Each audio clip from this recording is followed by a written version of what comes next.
नमस्कार, स्वागत है आपका आपके पसंदीदा चैनल रेड अलर्ट न्यूज़ में। आइए लेकर चलते हैं आपको आज की। NSUI जिला महासचिव सोनू पचौरिया हत्याकांड मामले में मंडला पुलिस ने कुल 5 आरोपियों को गिरफ्तार किया है। खबर है मंडला से, जहां 26-27 के दरमियानी रात कांग्रेस कार्यकर्ता की हत्या के मुख्य आरोपी हैप्पी यादव और उसके एक साथी को महज कुछ घंटों में रायपुर पुलिस द्वारा गिरफ्तार कर मंडला पुलिस को सौंप दिया गया था। इस हत्या का कारण केवल रंजिश थी, जिसकी वजह से कांग्रेस कार्यकर्ता की हत्या की गई थी। लेकिन इस हत्याकांड की कड़ी में और भी आरोपी संलिप्त थे, जिन्हें मंडला पुलिस ने बहुत जल्दी गिरफ्तार कर लिया। 2 आरोपियों के अलावा अन्य 3 आरोपी भी इस हत्याकांड में शामिल थे। इन 3 आरोपियों में से एक आरोपी सिझौरा गांव से, जिसके पास से बंदूक बरामद की गई है, और दूसरा मंडला से आरोपी गिरफ्तार किया गया है। ज्ञात है कि इस घटना की राजनीतिक रंग दिया जा रहा था, जिसकी आवश्यकता बिल्कुल भी नहीं थी। पुलिस ने आरोपियों की तलाश के लिए अपने सूत्रों को हर तरफ मौजूद रखे थे, जिसका परिणाम यह रहा कि आज सारे आरोपी पुलिस गिरफ्त में हैं। हत्या की वजह है ये 2 लड़कों के ग्रुप थे। इनके बीच में समय समय पर विवाद होते रहे हैं। इनके घर भी आसपास ही हैं मंडला में। विवाद का जो अब तक हमें शुरुआत समझ में आ रही है वो पिछले साल से शुरू हुई थी।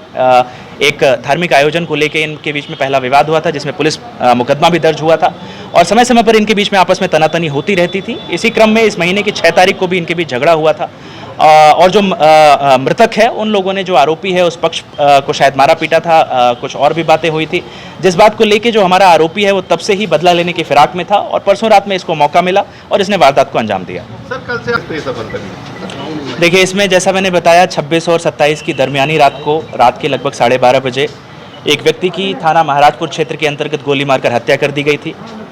पुलिस को जैसे ही सूचना मिली, पुलिस टीमें सक्रिय हो गई थी। हमने अलग अलग तरीके से, चाहे हमारा साइबर का टीम हो, चाहे हमारे बॉर्डर पॉइंट्स हो, चाहे वो हमारा CCTV नेटवर्क हो, हमारे थानों का बल हो, सबको हमने अलर्ट किया था, सबको सक्रिय किया था। जितनी जानकारी हमें मिलती जा रही थी उस पर हम काम करते जा रहे थे।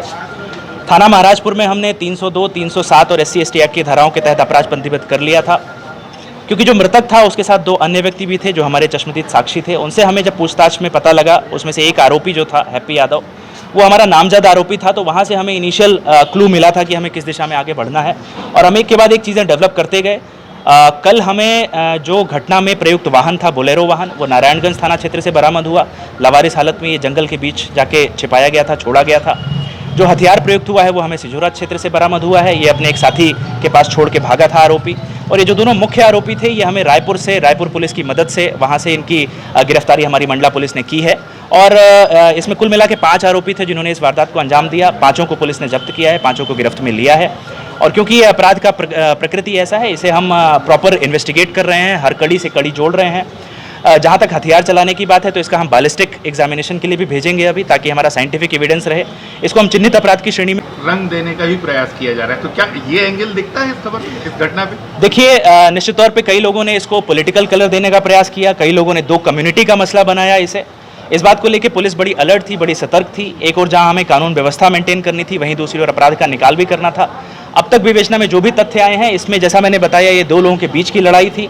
2 लड़कों के ग्रुप थे, उनके बीच की झड़प थी, जो धीरे धीरे बढ़ते बढ़ते हत्या के रूप में तब्दील हुई।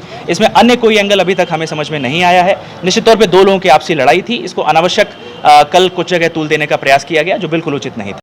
मंडला से अरविंद सोनी की रिपोर्ट।